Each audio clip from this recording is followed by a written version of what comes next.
గురించి కొంతసేపు మనం తెలుసుకుందాం. అసలు ఈ రామానుజ ఆచార్యులు ఎవరు? మన ఈ గుడిలోని అతి విశేషంగా 4 ఆచార్యులని ప్రతిష్ఠించాం. మాధ్వాచార్యులు, శ్రీపాద్ మాధ్వాచార్యులు, శ్రీపాద్ రామానుజాచార్యులు, శ్రీపాద్ విష్ణుస్వామి, శ్రీపాద్ నింబార్కాచార్యులు. అయితే ఈరోజు రామానుజాచార్యుల తర్వాత తిరోభావం. తిరోభావం అంటే ఏంటి? నిర్వాణం, శరీరాన్ని విడిచిపెట్టే రోజు. సో అతని గురించి కొంతసేపు మనం తెలుసుకుందాం. అద్భుతం.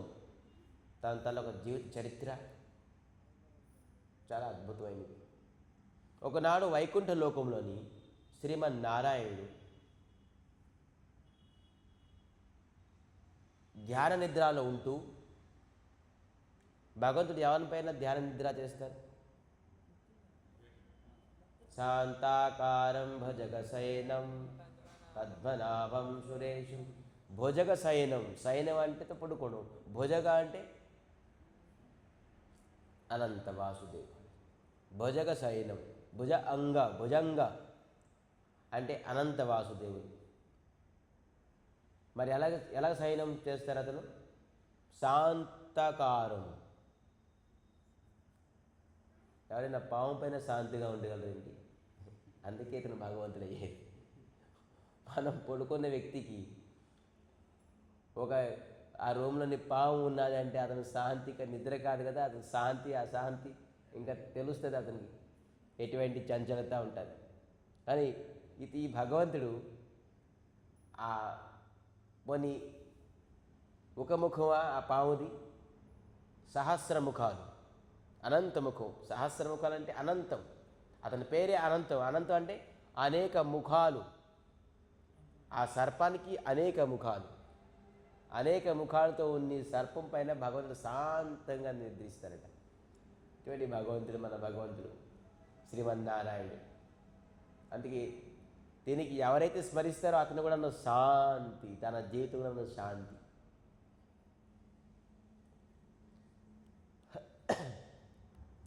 ఒకనాడు విష్ణుమూర్తి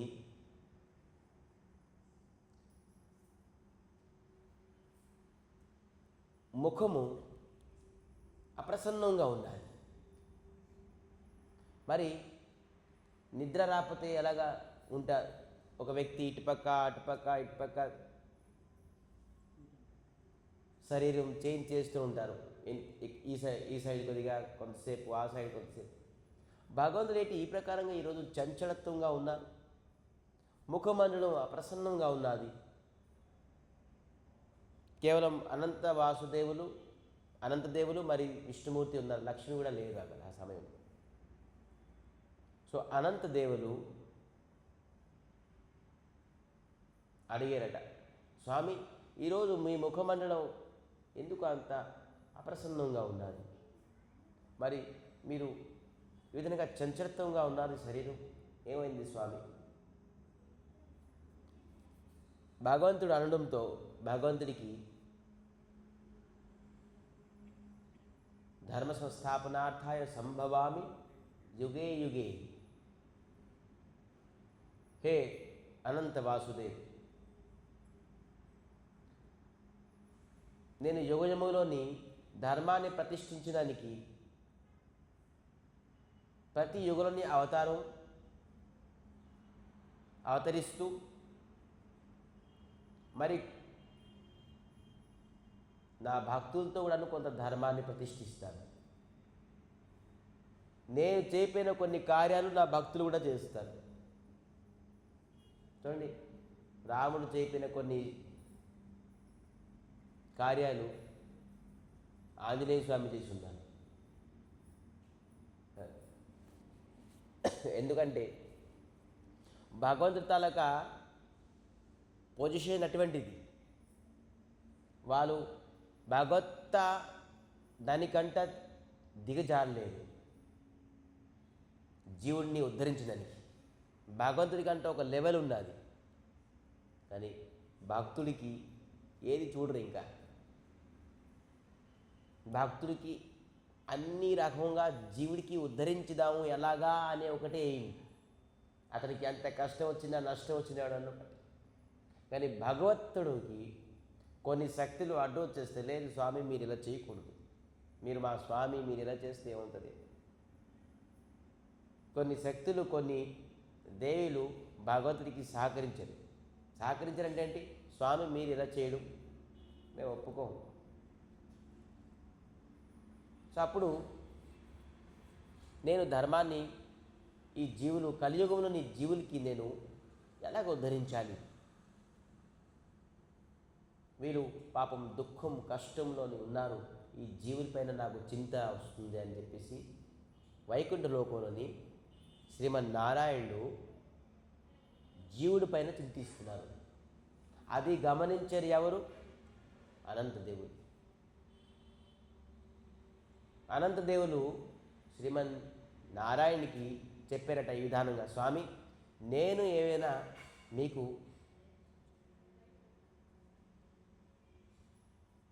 సహాయం చేయగలనా అని చెప్పడంతో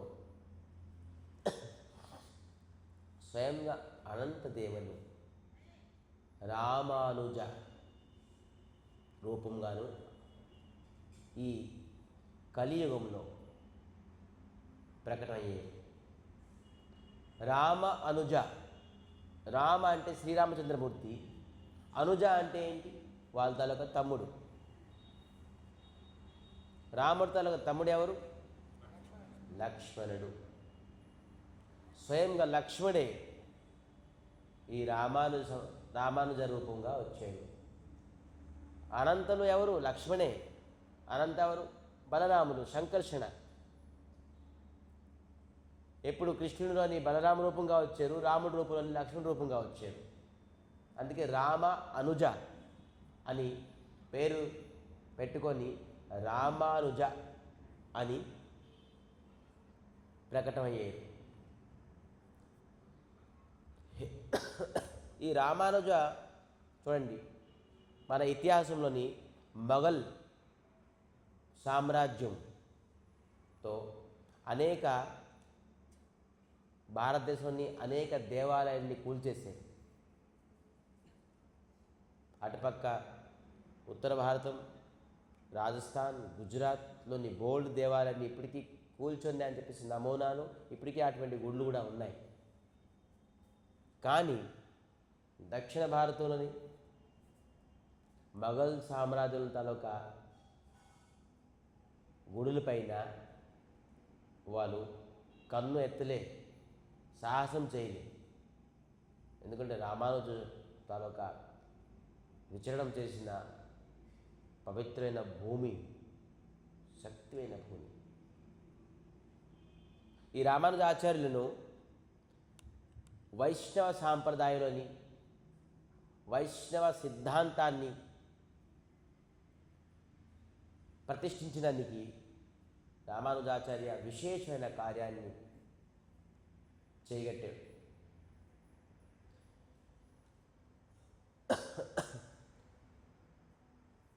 స్వయంగా విష్ణుమూర్తి నారాయణుడు నలుగురికి దివ్య జ్ఞానం ఇచ్చాడు.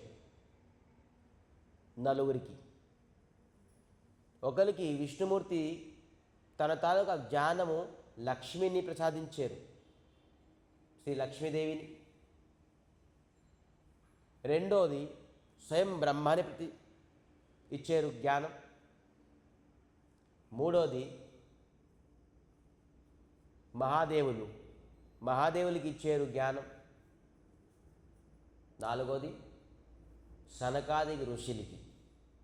ఈ నలుగురికి భగవంతుడి గురించి దివ్యమైన జ్ఞానాన్ని భగవంతుడు స్వయంగా ఇచ్చున్నారు. లక్ష్మీదేవికి ఇవ్వడంతో శ్రీ సాంప్రదాయం అని కొనసాగింది. ఆ శ్రీ సంప్రదాయంలోని ఈ రామానుజ ఆచార్య ఒక ఆచార్యుడు. అదే విధానంగాను బ్రహ్మకి ఇచ్చిన జ్ఞానంతో ఒక సాంప్రదాయం కొనసాగింది. అది బ్రహ్మమాధ్య గౌడీయ సాంప్రదాయం. దాంట్లోని ఆచార్యులు మధ్వాచార్యులు. మరి మహాదేవులకి ఇచ్చిన సాంప్రదాయం రుద్ర సాంప్రదాయం. దీనికి విష్ణుస్వామి ఆచార్యులు. మరి కుమార సాంప్రదాయం ఈ సనకాదిక ఋషులకి ఇచ్చిన జ్ఞానంకి ఇదొక సాంప్రదాయంగా నింబార్కాచార్య అని 4 సాంప్రదాయంతో వైష్ణవ సిద్ధాంతాన్ని ప్రతిష్ఠించారు. ఈ రామానుజాచార్య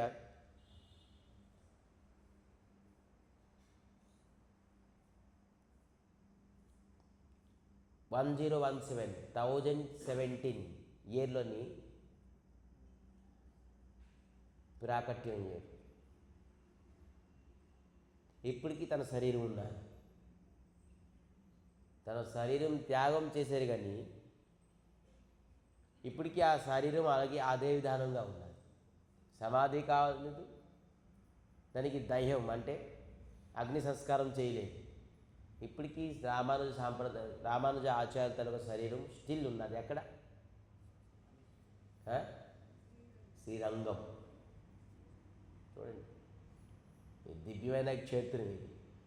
1000 సంవత్సరాలు అయిపోయింది. 5 రోజులు ఉంటే ఆ శరీరం ఎంత డీకంపోజ్ అయ్యి మొత్తం స్మెల్ అయ్యి ఎలాగైపోతుంది. 1000 సంవత్సరాల కన్నా ఎక్కువ అయిపోయింది. ఇప్పటికీ ఆ శరీరం ఆ విధానంగా ఉన్నది. ఏ ప్రకారంగా చూచగలలేదు. అటువంటి రామానుజాచార్య స్వాతంత్ర జీవిత చరిత్ర ఏంటి అనేది కొంతసేపు మనం తెలుసుకుందాం. సో దక్షిణ భారతంలోని శ్రీ పెరుంబుదూర్ అని గ్రామంలోని 1017 శతాబ్దిలోని రాజపరివారంలో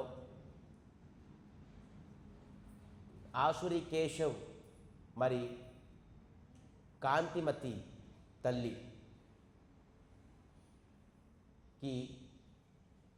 అనుసరిస్తూ రామానుజాచార్య పుట్టారు. ఎప్పుడు? 1017. ఈ బాల్యలీలంతా బాల్యకాలం 16 సంవత్సరం వరకు ఈ రామానుజాచార్య అక్కడే శ్రీ పెరుంబుదూర్ గ్రామంలోనే బాల్యకాలం అంతా కొనసాగించారు. 16 సంవత్సరానికి అతి చిన్న సమయంలోనే వివాహం కూడా చేసేసారు వాళ్ళ తండ్రి. ఎవరికి? ఈ రామానుజాచార్యకి వివాహం చేశారు. కొంత సమయం తర్వాత వాళ్ళ తండ్రి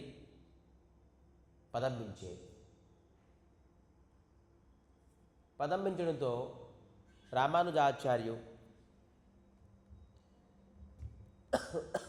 వేదాధ్యానం చేయడానికి కాంచీపురానికి వెళ్ళారు. కాంచీపురాన్ని వేదాధ్యానం చేయడానికి వెళ్ళారు. అక్కడ ఆ సమయంలోని కాంచీపురంలోని వేద పండితుడు, ఆ పీఠంలోని యాదవ్ ప్రకాష్ అని గురు రూపంలోని ఆ పీఠంలోని వేదాధ్యానం చేయించారు అందరికి శిష్యులకి. ఆ యాదవ్ ప్రకాష్ వేదంలోని శంకర సాంప్రదాయం తాలూకా సిద్ధాంతాన్ని ప్రతిపాదించేవాడు. కానీ రామానుజాచార్య అప్పటికే చాలా అతి తీక్షణమైన బుద్ధి, జ్ఞానం, తర్కశాస్త్రం చేస్తూ, తర్కశాస్త్రం అంటే ఆర్గ్యుమెంట్ కాదు, దాంట్లోని డెప్త్గా ఇంకా వెళ్ళడం, చాలా సూక్ష్మంగా ఆలోచించడం, ఈ విధానంగా వేదం చెప్తుంటుంటే దాని తాలూకా మీనింగ్ని రామానుజాచార్య ఒక విచిత్రంగా ప్రతిపాదించేవారు. గురువు సమక్షంగా. అవన్నీ గురువుకి చాలా ఆశ్చర్యం అనిపించింది. ఎవరు? ఏ గురు? యాదవ్ ప్రకాష్. రామానుజాచార్య ఈ ప్రకారంగా వేదాన్ని ప్రకాశించేవారు. ఆ గురువే ఇతని శిష్యుడైపోయింది. చూడండి, వేదాధ్యాయాన్ని ఎక్కడి దగ్గర నేర్చుకున్నారు.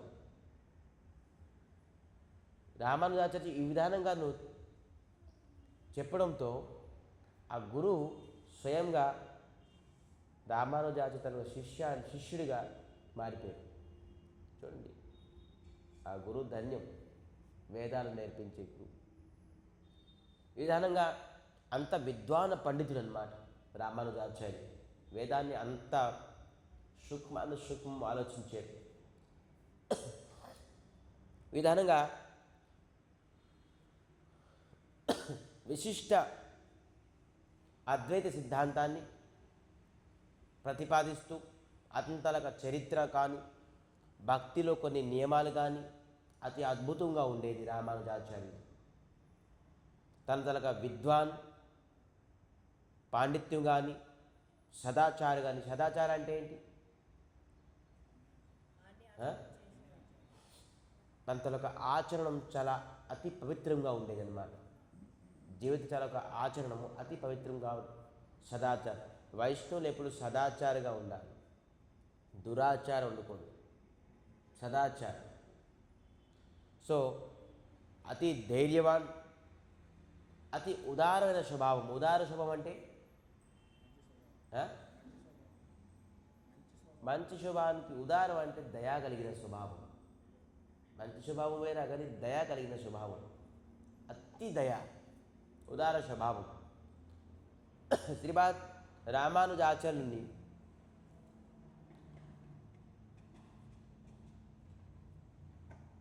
విధానంగా విద్వాన్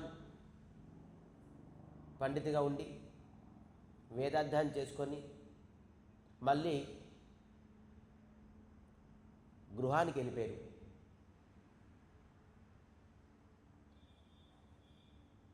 కొంతకాలం గృహస్థాశ్రమాన్ని కొనసాగిస్తూ తన మనసులోని ఏమనిపించిందంటే, నాకు భగవంతుడు ఒక రెస్పాన్సిబిలిటీ ఇచ్చున్నారు. ఏం రెస్పాన్సిబిలిటీ?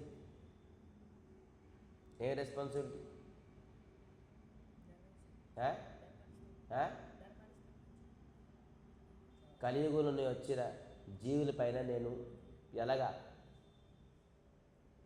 వీరికి ఘోరమైన పిశాచి నుంచి, నరకం నుంచి, బాధ నుంచి, దుఃఖం నుంచి, కష్టం నుంచి భగవంతునిగా చింతిస్తుండేరు. ఆ సమయంలో నేను దానికి ప్రతిపాదించాలంటే నేను ఇలాగ గృహస్థాశ్రమంలో ఉండి ఇక్కడ ఉండి నేను చేయలేను అని నేనేం చేయాలంటే మళ్ళీ ఎక్కడికి వెళ్ళారంటే కాంచి వెళ్ళి వరదరాజు స్వామిని ఆరాధన చేశారు. అక్కడి నుంచి 300 కిలోమీటర్లు సుమారుగా ఉంటుంది కావేరీ నది తీరంలోని శ్రీరంగనాథ స్వామి, శ్రీరంగం. అక్కడికి వెళ్ళి కూడాను స్వామి తాలూకా ఆరాధనలని ఉన్నారు. అక్కడ విశేషమైన గురువు యమునాచార్యుల దగ్గర ఈ రామానుజాచార్య దీక్షని స్వీకరించారు. యమునాచార్యులతో సదాచారము, జ్ఞానము, భక్తి చూసేసి రామానుజాచార్య చాలా ఆసక్తి రామానుజాచార్య తనతో దీక్ష తీసుకున్నారు. వేదం చదువుకున్న జ్ఞానం ఇచ్చే గురువు వేరా, కానీ దీక్ష ఇచ్చే గురువు వేరా. జ్ఞానం ఇచ్చే గురువుకి శిక్షా గురువు అని అవ్వచ్చు, శిక్షణ ఇచ్చారు కాబట్టి. కానీ దీక్ష కేవలం ఒకే గురువు ఉంటుంది. నలుగురు దగ్గర శిక్షని నేర్చుకోవచ్చు, నలుగురు శిక్షణ గురువు అవ్వచ్చు, కానీ దీక్షా గురువు జీవితంలోని ఒకలే. ఆ దీక్ష గురు నలుగురితో మనం షేర్ చేసుకోకూడదు. ఈ యమునాచార్యుల దగ్గర దీక్షాన్ని స్వీకరించాడు. స్వీకరిస్తూ ఒకనాడు యమునాచార్యులు అంతిమ సమయం, చివరి క్షణాలు,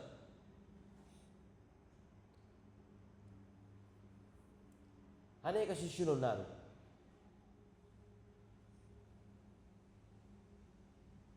యమునాచార్యులు బాధపడుతున్నారు. అశ్రుపూర్ణంగా కళ్ళంటి నీళ్ళు వచ్చి రామానుజాచార్యకి పిలుస్తున్నారు. హే రామానుజాచార్య అని. ఇతను అనేక సేవలో ఉండేవారు, తెలియపడలేదు. రానానికి కొద్దిగా విలంబం, అంటే లేట్ అయ్యింది. లేట్ అయ్యి కేవలం ఈ విధానంగా ఈ ప్రకారంగా సింబల్తో శరీరాన్ని విడిచిపెట్టేశారు. ఎవరు? యమునాచార్యులు. ఈ సింబల్ రామానుజాచార్యులకి ఏదో ఒక విశేషమైన ఉపదేశం అనుకోండి, జ్ఞానం అనుకోండి, ఇన్ఫర్మేషన్ అనుకోండి, ఇద్దామని అనుకునేలోనే యమునాచార్యులు శరీరాన్ని విడిచిపెట్టేశారు. ఇది రామానుజాచార్యులు తట్టుకోలేదు. నన్ను పిలిచారు కానీ నాకు ఏ ప్రకారం ఉపదేశం ఇన్ఫర్మేషన్ ఇవ్వకుండానే యమునాచార్యులు శరీరాన్ని విడిచిపెట్టేశారు. తనకున్న గురు భక్తితోని ఆ సమయంలోనే రామానుజాచార్యులు చెప్తున్నారు, హే గురుదేవ్, నేను అజ్ఞానమైన వ్యక్తులకి శ్రీ నారాయణ తాలూకా చరణ అమృతం తనకు రుచి, మరి శరణాగతి ఎలాగా అవ్వాలి, మరి సర్వదా ఒక వ్యక్తి నారాయణ ధ్యానంలో నిర్విశేషవాదాన్ని ఏ ప్రకారంగానూ నేను రక్షిస్తూ సిద్ధాంతాన్ని ప్రకటన చేస్తాను అని గురువు సమక్షంగా ప్రతిజ్ఞ చేస్తున్నాను. 1వ నంబర్ ప్రతిజ్ఞ. 1వ నంబర్ ప్రతిజ్ఞ చేయనప్పుడు ఒక ఏను లెగిసింది. చూడండి, శరీరం విడిచిపెట్టేశారు యమునాచార్యులు. ఒక ఒక ఒక సంకల్పం చేసుకోవడంతో, అంటే ఈ సంకల్పం ఏంటి? గురువుగారు తాలూకా మనసులో ఉన్న సంకల్పం. మనం గురువుగారు ఉంటుండగానే మన సంకల్పం తెలుసుకోలేకపోతున్నాం అతని మనసులో ఏముందని. మరి అతను సంకల్పం వ్యక్తం చేసినా కూడా వాళ్ళు పాటించుకుంటున్నారు చాలామంది శిష్యులు. కానీ రామానుజాచార్యులు ఎంతైనా విద్వాన్ అయిన శిష్యుడు. చూడండి, యమునాచార్యుల మనసులోని ఏం ఉండేది, ఏమి చెప్పాలనుకుంటున్నారు నాకు, అది తెలుసుకొని అందరు సమక్షంగా చెప్పడంతో యమునాచార్యుల తలక 3 ఫింగర్ల నుంచి ఒక ఫింగర్ లెగిస్తుంది. రెండో సిద్ధాంతం, ఈ జీవులందరికీ రక్షిస్తూ అనేక శాస్త్రం తాలూకా అర్థాన్ని నేను తెలుసుకుంటూ, అన్నిటికంటే మంగళప్రదమైనది ఈ శాస్త్రంలో ఏంటి అది నేను ప్రతిపాదన చేసి, నేను దానికి భాష్యం రాసి అనేక గ్రంథాల్ని రచిస్తాను, జీవులకి అందిస్తాను. ఇది నా 2వ ప్రతిజ్ఞ అని చెప్పడంతో 2వ నంబర్ ఫింగర్ లెగిసింది. 3వ ప్రతిజ్ఞ చేస్తున్నారు.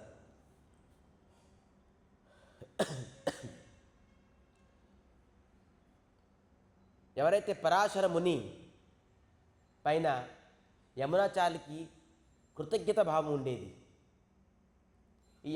ఈ పరాశర ముని జీవతత్వం, ఈశ్వరతత్వం, ఈ జగత్తత్వం, ఈ ప్రకృతి తత్వం గురించి విష్ణు పురాణాన్ని అనేక తత్వాన్ని రాశారు.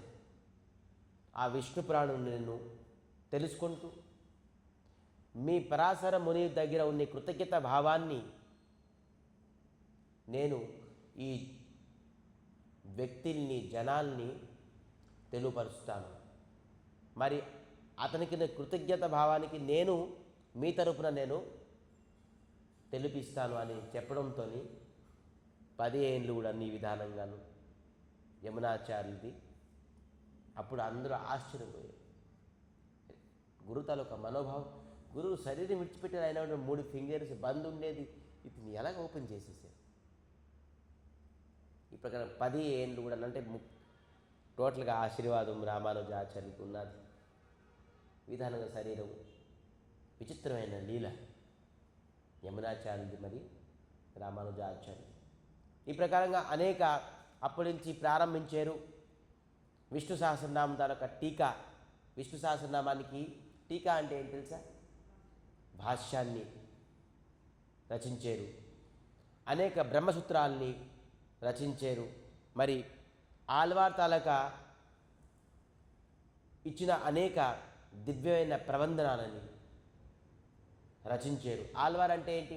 మనం ఇప్పుడు గురు పరంపరకి భక్తి సిద్ధాంత ప్రభుపాదులు, భక్తి వినోద్ ఠాకూర్, జగద్గురు భక్తి సిద్ధాంత ప్రభుపాదులు, వీరందరూ గురు, వాళ్ళకి ఆళ్వార్ అంటారు. వాళ్ళ గురువులందరికీ ఆళ్వార్ అంటారు.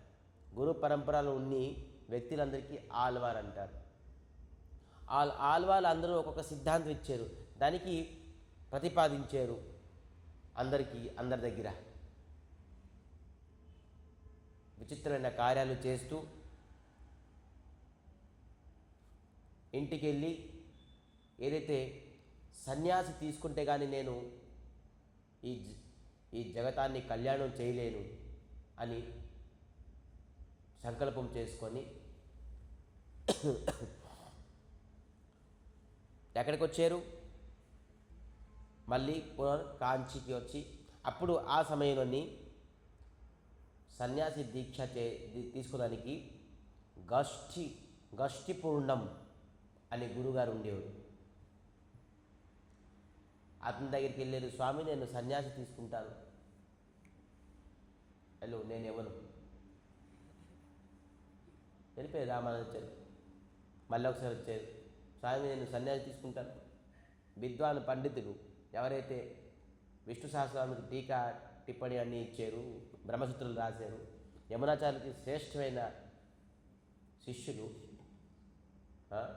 వేదాధ్యయనం చేసి ఉన్నారు. అతనికి ఏమీ లేదు. ఈ గౌష్టిపూర్ణ సన్యాసి దీక్ష ఏమని చెప్పేశారు.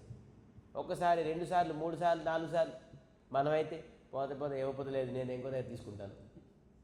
ఏంటైతుంది అది చిత్రం. ఇవాళ రేపు మనం అంటాం, తులసి ఏంటి స్వామి, తులసి వేసుకుంటాం అంటారు. దానికి సమయం ఉంది బాబు, కొద్దిగా వేసుకుంటారు, సమయం ఉందా అని అంటే ఈ ప్రభు అలాగే అంటారు. నేను వేరే వాళ్ళ దగ్గర నేను స్వామికి ముట్టించే చేసుకుంటారు చాలామంది, వాళ్ళ ఓన్గా వేసేసుకుంటారు. లేదంటే వేరే వాళ్ళతోనే ఏం చేసుకుంటారు, లేకపోతే ఏదో ఒకటి అయిపోతుంది. ఎందుకు వెయిట్ చేయండి, సమయం ఉన్నది అని అంటారో తెలియదు. ఖచ్చితంగా వేసుకోవాలంటే ఒక ఊపు వేసేసుకుందామని కాదు. ఆజ్ఞ, గురువు ఆజ్ఞ. సమయం వస్తే ఖచ్చితంగా మనకి ఇష్టం ఉండాలి మనసులో, కానీ ఖచ్చితంగా నువ్వు దీక్ష అయిపోతుంది. ఎంతసేపు దీక్ష ఉన్నది? ఒక రోజులో అయిపోతుంది దీక్ష, కొన్ని నిమిషాల్లో అయిపోతుంది దీక్ష. దీక్ష అనేది కాదు, సమయం గురువు నిర్ధారించాలి సమయాన్ని. 1 కాదు 2 కాదు 18 సార్లు వెళ్ళారట సన్యాసి దీక్ష తీసుకుందామని. ఎక్కడ? గోష్ఠిపూర్ణం అని గురుదేవు దగ్గర ఉందని సార్. విద్వాన్ పండితులు మరి 19 సార్లు వెళ్ళేటప్పటికి యాక్సెప్ట్ చేశారట. అప్పుడు సన్యాసి ఇచ్చారట రామానుజాచార్య. చూడండి, విడిచిపెట్టలేదు ఆ గురువుకి. 19 సార్లు లగాతార్ వెళ్తూ 19 సార్లు వెళ్తే గురువు సన్యాసి దీక్ష ఇచ్చారు. సన్యాసి దీక్ష ఇచ్చినప్పుడు హరినామంతో అందరికీ ఓపెన్గా చేస్తారు. హరే కృష్ణ అని ఓపెన్ చేసి ఇస్తారు. ఎప్పుడైతే సన్యాసి ఇస్తారో కర్ణమంత్రం ఇస్తారు, అది గుప్తం.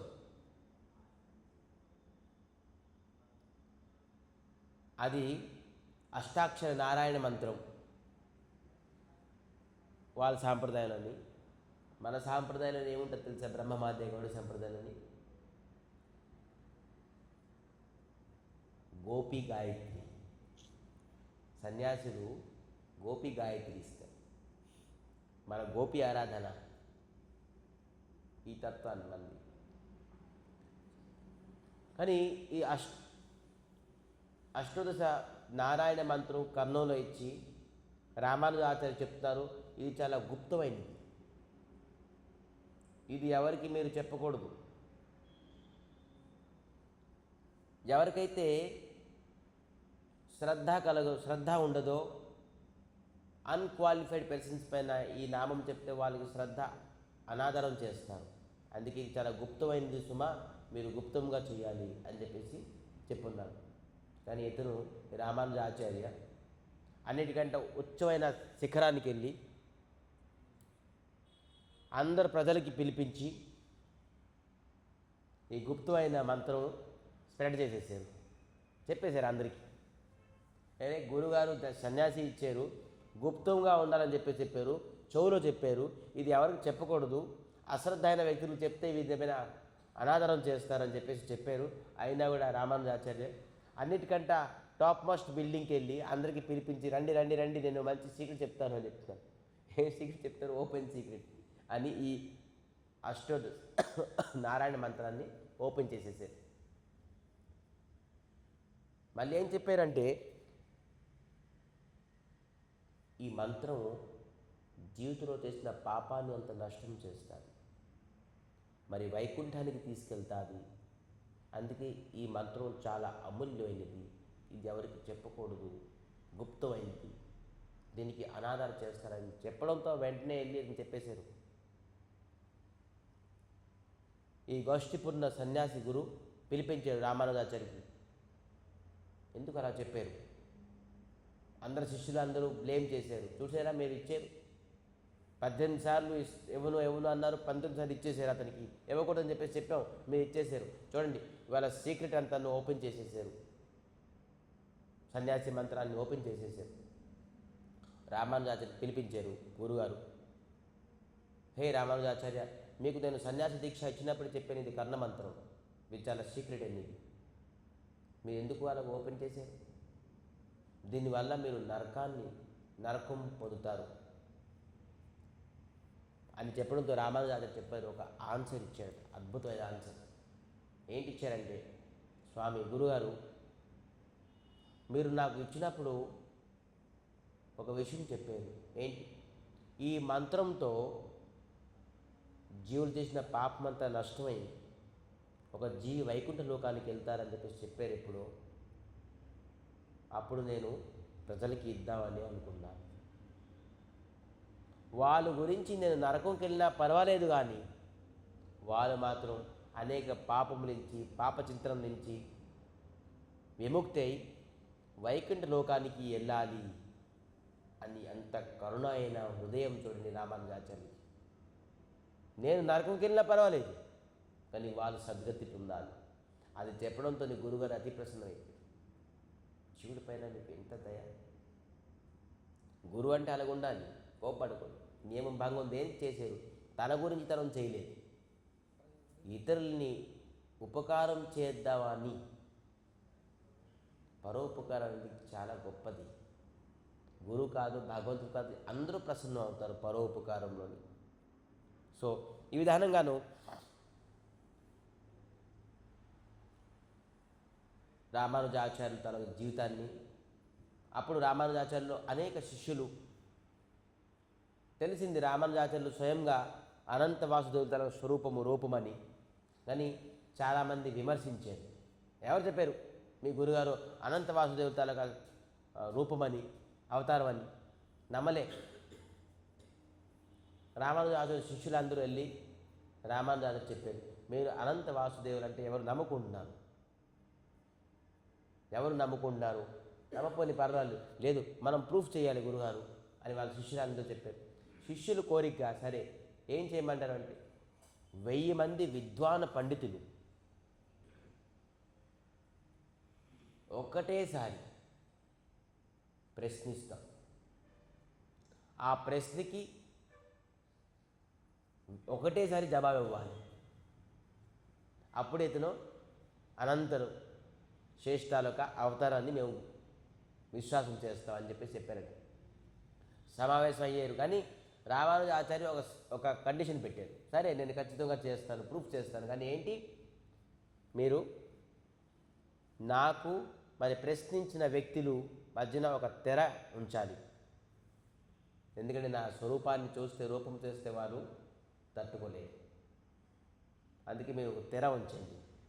రామానుజాచార్యులు మరి ఈ 1000 మంది ప్రశ్నించిన విద్వాన పండితులు 1,00,000 మంది దీని గురించి వినడానికి బోల్డ్ మంది సమావేశమై ఉన్నారు. ప్రశ్నించారు 1000 మంది ఒకటేసారి. చూసారా, మార్కెట్లో అంటుంటుంది. అలాగే మరి అందరు ప్రశ్నిస్తే ఏముంటుంది, ఏమైనా పడుతుంది. బజార్ అయిపోయింది ఆ ప్రశ్న. 1000 ప్రశ్న ఒకటేసారి 1 2 3 అంటే అందరూ ప్రశ్నించారు ఒకటేసారి. 1000 మంది ప్రశ్నకి 1000 జవాబు ఒకసారి చెప్పారు. అనంత ముఖంతో. ఒక ముఖం ఏంటి? రామానుజాచార్యులు ఇంత అనంత వాసుదేవుడు, అనంతదేవుడు 1000 ఆన్సర్ ఒకటేసారి ఇచ్చారు. కొంతమంది విద్వాన్ పండితులు అసలు ఈ తెరలన్నీ ఏంటి ఉన్నది, ఒకవేళ ఏదో చేస్తుంటారేమో అని చెప్పేసి తెరైతే చూశారు. ఎవరైతే చూసారో వారు అప్పుడే మృత్యుని చెందారు. ఇటువంటి రామానుజ ఆచార్యుల ఒక చరిత్ర, దివ్యమైన చరిత్ర. జై శ్రీ రామానుజాచార్యకి. 120 సంవత్సరాలు రామానుజాచార్య భక్తి సిద్ధాంతాన్ని కొనసాగిస్తూ 120 సంవత్సరాలు ఉన్నారు. ఎప్పుడైతే శరీరాన్ని విడిచిపెడతారో శిష్యులందరూ ఒప్పుకోలేదు. స్వామి మీరు వెళ్ళకూడదు, వృద్ధ అయిపోయారు, 120 సంవత్సరాలు అయిపోయింది, ఓల్డ్ అయిపోయారు. 3 రోజుల్లోనే నేను శరీరాన్ని విడిచిపెడతాను అని చెప్పేశారు. టైం, డేట్ మొత్తం అంతా. ఎలాగ శరీరం విడిచిపెట్టారు? ఎవరైనా పడుకొని చక్కగా విడిచిపెడతారు. పద్మాసనం, మామూలు ఆసనం కాదు. పద్మాసనంలో కూర్చుంటూ దండ పట్టుకొని, సన్యాసి దండ పట్టుకొని శరీరాన్ని విడిచిపెట్టారు. మరి చెప్పారు, నన్ను సమాధి చేయడం అవసరం లేదు మీరు అని. ఇటువంటి శరీరం త్యాగం చేశారు. చరిత్రలో నా భూతో నా భవిష్యత్, ఇటువంటి శరీరం ఎవరు విడిచిపెట్టలేదు, ఏ సన్యాసి. ఈ విధానంగా శరీరాన్ని విడిచిపెట్టారు శ్రీపాద రామానుజాచార్యులు. ఎలాగ విడిచిపెట్టారు? తన తాలూకా గురువు యమునాచార్య తాలూకా ఫోటోని ముందు పెట్టుకుంటూ అతని ధ్యానంలో చూడండి. గురువు అంటే ఎంత ప్రాముఖ్యత. గురువు తాలూకా ముఖాన్ని, గురువు తాలూకా స్వరూపాన్ని చూసుకుంటూ రామానుజాచార్య తన శరీరాన్ని విడిచిపెట్టారు. గురువు పైన ఎంత భక్తి ఉండేది రామానుజాచార్యకి. శరీరం విడిచిపెట్టి లోని భక్తిలోని రామానుజాచార్య 64 సిద్ధాంతాన్ని మన జగతానికి ఇచ్చారు. 64 సిద్ధాంతాలను, 2 సిద్ధాంతాలను చైతన్య మహాప్రభు స్వీకరించున్నారు. 4 సాంప్రదాయాలని చైతన్య మహాప్రభు రెండేసి తీసుకున్నారు. ఏంటి? మాధ్వ సంప్రదాయాలని 2 విశేషం తీసుకున్నారేంటి? అద్వైత భావము, మరి కృష్ణ అర్చ విగ్రహం పూజ. ఈ 2 విషయాలు మాధ్వాచార్య సంప్రదాయం నుంచి తీసుకున్నారు చైతన్య మహాప్రభు. చైతన్య మహాప్రభు స్వయం భగవంతుడు శ్రీకృష్ణ పరమాత్మ 4 ఆచార్యులకి ఎప్పుడు కూడా అవమానించలేదు.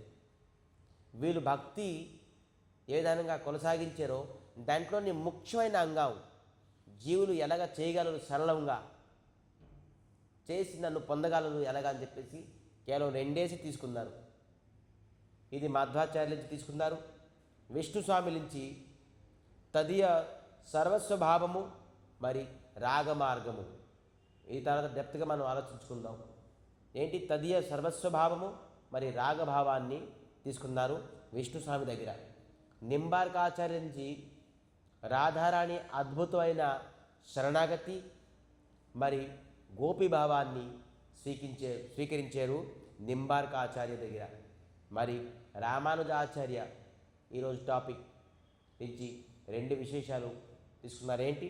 ఒకటి అనన్య భక్తి, రెండోది వైష్ణవ సేవ. ఇది చైతన్య మహాప్రభు తీసుకున్నారు. అనన్య భక్తి అంటే ఏంటి? అనన్య భక్తి అంటే ఏంటి?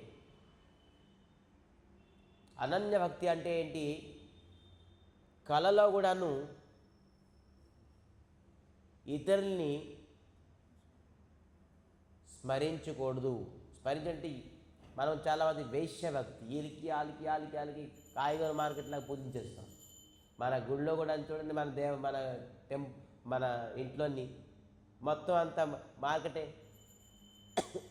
మార్కెట్ వర్షిపింగ్, బజార్లో ఉన్న కాయగూరలాగా మనం అలా పెట్టేసుకుంటాం. అనన్య ఒక్కటే రామానుజాచార్యులు, రాముడు తప్ప ఎవరిని స్వీకరించలేదు, పూజించలేదు. రాముడు కృష్ణుడు తప్ప అన్యభావం, మరి ఇంకెవరిని కూడా లేదు. అలాగే మనలోని చైతన్య మహాప్రభు అనన్య భక్తి, కృష్ణుడు తప్ప ఎవరిని స్మరించలే. స్వయం కృష్ణుడే చైతన్య మహాప్రభు ఈ రామానుజాచార్య నుంచి అనన్య భక్తిని తను స్వీకరించాడు. ఇది బాగుంది, అనన్య భక్తిని. రెండోది వైష్ణవ సేవ. భక్తులకి సేవిస్తే కానీ మనకి భక్తి రాదు. భక్తుల్ని సేవిస్తే భక్తి తాలూకు అనుగ్రహం వల్ల భక్తి మనకు లభిస్తుందని చెప్పేసి వైష్ణవ సేవాన్ని స్వీకరించాడు. ఈ రెండు శ్రీపాద్ రామానుజాచార్య నుంచి స్వీకరించాడు. ఈ 4 సాంప్రదాయాల ముందు శంకరాచార్యులు బుద్ధమతం, ఈ బుద్ధమతం వేదం లేదు అని అనేక జీవహింస అన్నీ ఉండేది. దీనికి ఖండితం చేయడానికి స్వయంగా మహాదేవులు శంకర సంప్రదాయం శంకరాచార్య రూపంగా వచ్చి అద్వైత భావాన్ని, అద్వైత సిద్ధాంతాన్ని ప్రకటన చేశారు, అద్వైత సిద్ధాంతాన్ని ఇచ్చారు. దానికి ఖండితం చేసేసి మధ్వాచార్యులు శుద్ధ అద్వైత భావాన్ని ప్రకటన చేశారు. దీనికంటే ఇంకా విశేషమైనది రామానుజాచార్యులు శ్రీ సంప్రదాయాలని ద్వైత అద్వైత భావాన్ని ప్రకటన చేశారు. మరి చైతన్య మహాప్రభు అచింత వేదాన్ని ప్రకటన చేశారు. అచింత వేదభావం అనేది అంటే ఏంటనేది అనేది మనం తర్వాత తెలుసుకుందాం. ఇది ఎవరికి సాంప్రదాయం జ్ఞానం తెలీదో వాళ్ళు నా సాంప్రదాయం గొప్ప, నా సాంప్రదాయం గొప్ప, నా సాంప్రదాయం గొప్ప, నేను గొప్ప, నేను గొప్ప అని ఏంటి లేదు. ఈ 4 సాంప్రదాయం గొప్ప. ఈ 4 సాంప్రదాయంలో అనేక విశేషత్వం ఉన్నది. అందరూ ఒక్కొక్క పాండిత్యులే, అందరూ భక్తి మార్గమే. అయితే భక్తిలో ఠాకూర్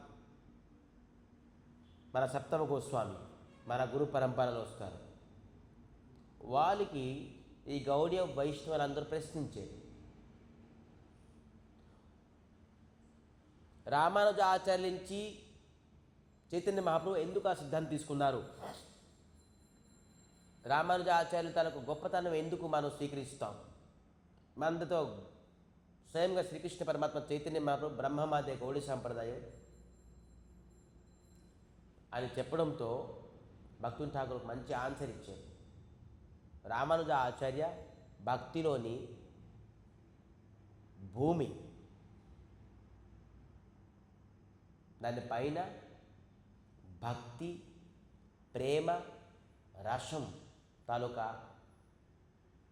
బిల్డింగ్, ఇల్లుని, ఒక బంగ్లాని కట్టారు శ్రీమన్ చైతన్య మహాప్రభు మన బ్రహ్మమాదే గౌడీ సంప్రదాయం. అతను ఆధారం, రామానుజ ఆచార్యులు ఒక ఆధారం చేసి వెళ్ళిపోయారు. దానిపైన Chaitanya Mahaprabhu pillars, flooring, buildings కట్టారు. ఏ బిల్డింగ్? భక్తి, ప్రేమ. సో అందుకే రామానుజ అయితే ఎవరికి సంప్రదాయం జ్ఞానం తెలీదో వాళ్ళు అనుకుంటారు. అందరూ ఈ సాంప్రదాయాలన్నిటికీ భక్తిలోని విశేషత ఉన్నది. అయితే చైతన్య మహాప్రభు అతి సరళమైన సాంప్రదాయంతో మనందరికీ కృష్ణత్వాన్ని ఇచ్చారు. కాబట్టి మనం ఏ సాంప్రదాయానికి నిర్ణయించుకుంటాను, మన సాంప్రదాయం పైన మనకి అత్యధికంగా నిష్ఠ, భక్తి, శ్రద్ధ కలగాలి. అందుకే భక్తి సిద్ధాంత సరస్వతి ఠాకూర్ ప్రభుపాదులు తన ముఖ్యమైన మఠానికి మనం వెళ్ళాం. ఏ మఠం? గిరిధారి గంధర్వికారి గౌడియ మఠం. అక్కడ ఫస్ట్ మఠాన్ని కట్టి అక్కడి నుంచి 64 మఠాలు కట్టారు దేశ విదేశాల్లోనూ. భక్తి సిద్ధాంత సరస్వతి ఠాకూర్ ప్రభుపాదులు. ఆ మఠానికి మనం వెళ్ళాం. ఆ మఠంలో చూసారా 4 సాంప్రదాయాలు ఆచార్యులు 4 ఉన్నారు. అదే విధానంగా మనం కూడాను ఈ గుడిలోని 4 ఆచార్యులని ప్రతిష్ఠించాం. ఈ 4 ఆచార్యులు భక్తి తాలూకా పిల్లర్స్. పిల్లర్ లేకుండా ఎలాగ వస్తుంది స్లాబ్? ఈ 4 పిల్లర్తోని చైతన్య మహాప్రభు భక్తి యొక్క స్లాబ్ని వేసారు. పిల్లర్ వేస్తే మనకి నీడ వస్తుందా?